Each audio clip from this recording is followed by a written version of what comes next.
the SEC. Here's the problem. The SEC isn't interested in clarifying what areas of the crypto industry fall under SEC jurisdiction. We know that because FinHub, that you've referred to, the SEC division focused on crafting crypto regulation, has essentially dissolved under Gensler. Nonetheless, while abandoning good faith attempts to clarify how the Commission's existing authority applies to digital assets, the SEC is hell-bent on expanding the size of its crypto enforcement division and using enforcement to unconstitutionally expand its jurisdiction. Under Chair Gensler, the SEC has become a power-hungry regulator, politicizing enforcement, baiting companies to, quote, come in and talk to the Commission, then hitting them with enforcement actions and discouraging good faith cooperation. Understand, sir, there is a new day coming. Thank you. I yield back. Senators invite pro-XRP attorney John Denton to the first crypto policy event for Maine. First crypto policy event. That's a big deal. BPV announces support for Stellar. Also, new ODL partner connection, Europe corridors. We'll start with this. Digital Asset Daily. BPV announces ISO support for Stellar.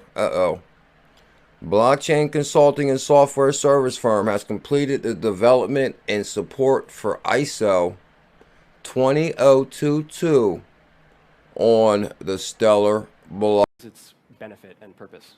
Well, I would say there's kind of two aspects to that. So one of them is like, what is Ripple doing with XRP? And the other one is like, what is everybody else in the world doing with XRP? From Ripple's point of view, XRP has the properties to be a sort of intermediary or a settlement asset because it's fast, it is cheap, and it's cheap to move. So what I mean by a settlement asset is when you pulled out that 50-pound note, and we pointed out like you can't move the 50-pound note to Mars in 50 milliseconds. XRP you can move around the world in just a couple of seconds. It's much faster than Bitcoin or Ethereum. You would need a very fast rocket ship to get there in that time. So one example of a use case that Qualix is using right now is remittances between the United States and Mexico. So rather than having to move that money the conventional way, which takes several days and is very expensive, they just buy XRP at the moment they need it, and a few seconds later they sell that XRP for Mexican pesos. So what you have is you have a remittance pipeline that sources the liquidity on demand, and you're not exposed to the volatility of cryptocurrencies because XRP is so fast you hold it for a minute or two. That's less volatility than the peso over 2 or 3 days. And it's 40 to 60% cheaper. So we're pursuing those kind of intermediate, like if we're going to have hundreds of thousands of assets, we can't have millions of asset pairs with deep liquidity. Like you can't take any one of those 100,000 assets and have lots of liquidity to every single other one of those 100,000 assets. There's just too many of them. So our strategy is to position XRP as sort of the intermediary asset, the sort of the liquidity source. As far as what other people are doing, the XRP ledger has very low fees, very high throughput, and very high speeds. And it also has a decentralized exchange built in, so it can host other assets. So other people are experimenting with things like micropayments use case. And I think they're willing to take this all the way to the Supreme Court. But in the interim, I think this becomes a national election issue. I hope so. I hope so. I think it will. And we need to... But we need to move outside of a national perspective on this and look at Bitcoin or whatever the one you're talking about as a global currency. It's not up to Congress to value gold. That's true too. And but it's not up to Congress to allow or not allow crypto. It shouldn't be.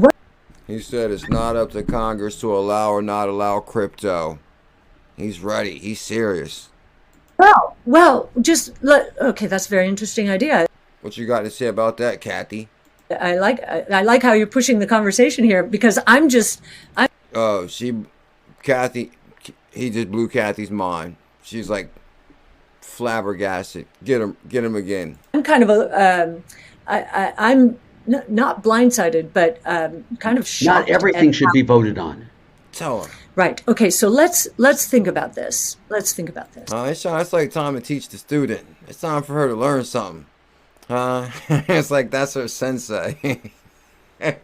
Oh man, see, they can tell. Everyone listening knows that we did not talk about this ahead of time. But I love where you're taking this. But let's just the courts should. Who should decide if the SEC should shut down all the particular ways to act? Uh-oh, he's going to really give it to her now. Uh-oh, you see him shaking his glasses out, right? Uh-oh. Kathy done messed up. It's time to go to school. Access crypto. Well, I don't think they can. Number one, if they can, we should have competition among sovereigns in the world as to where crypto should be located.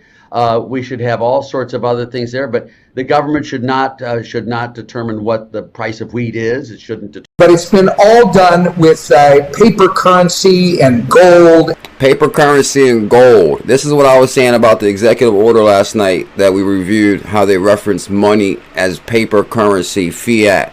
Cash is trash. Welcome to the evolution of money, etc. Well, we just got the new version. This is digital gold. Woo! Tom is pumped up. I told you guys, buckle up today. We got the new version. This is digital gold. Version.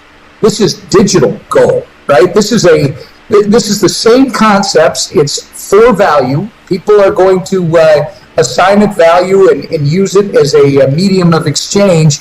And this new area is all about people being able to get capital, to expend capital, to grow new ideas, to improve their lifestyle. The promise that the digital economy will remain unfulfilled. So this is where traditional finance, leveraging blockchain, comes in. Let me tell you about this really awesome service that's built by MoneyGram International.